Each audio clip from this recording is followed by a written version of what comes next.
All right, folks, it's Miller with jetski123 again. After we got done flushing the ski, I'm going to show you how to fog it for the winter. You're going to need a 10mm socket and a 5/8 socket. This is how you do it. It's real simple. Let me show you. These are your coils. Underneath your coils are your spark plugs.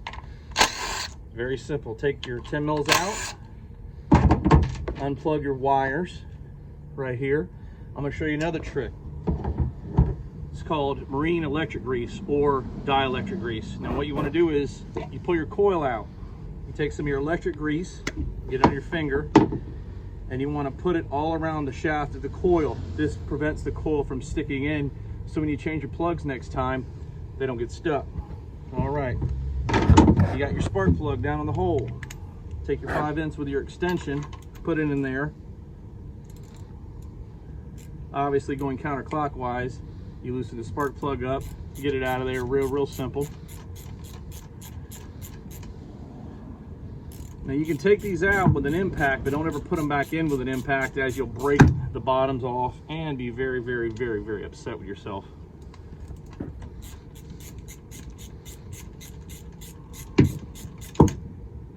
All right, you got your coil handy. Simply stick it in the hole on the top, spin it a couple times, make sure your spark plug's nice and loose. Pull your spark plug right out. All right. Now, when it comes to fogging your engine, I use Quicksilver Storage Seal. It's amazing. All right, folks, now that we got all three of the spark plugs out, we got our fogging oil. You want to spray it in all three cylinders, very simple. All right, you hold the stop and the start button at the same time. It'll turn the motor over but not fire. That gets the fogging oil down in the cylinders. Now, traditionally, you usually spray this through the intake as the motor's running, but these have an updraft intake, so it really just gets stuck in the bottom. So I do all three of these, hit the stop and start button at the same time. It gets that in there. Now come to the back of the ski. What I also like to do is take some of this and spray it directly in there so it gets on the vane section and on the impeller itself. That way it doesn't lock up in the winter time. Now back to the dielectric grease we had earlier. Most people don't do this, but if you want your jet ski to last, you take the dielectric grease and you put it in the connections of your spark plugs.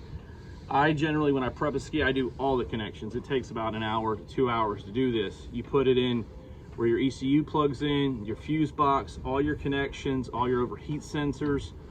And what this does is the dielectric grease keeps the water out of your connections.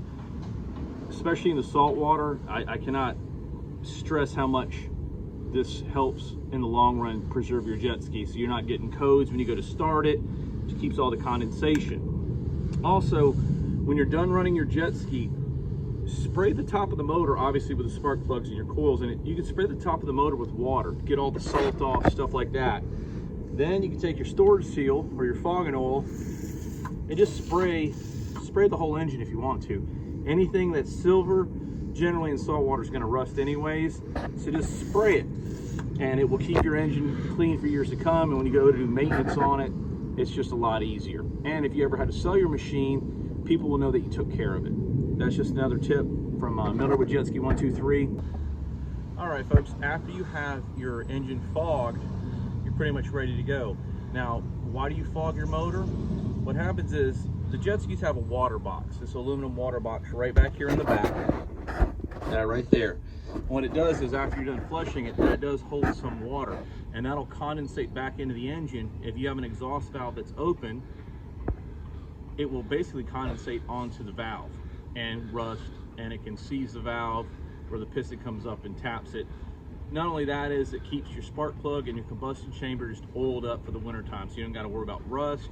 You come back, what I like to do is before you start it after the winter, I take the spark plugs out again with no spark plugs in it, turn the motor over to get any of that residual oil out before starting it back up. You put your plugs back in and you're ready to go.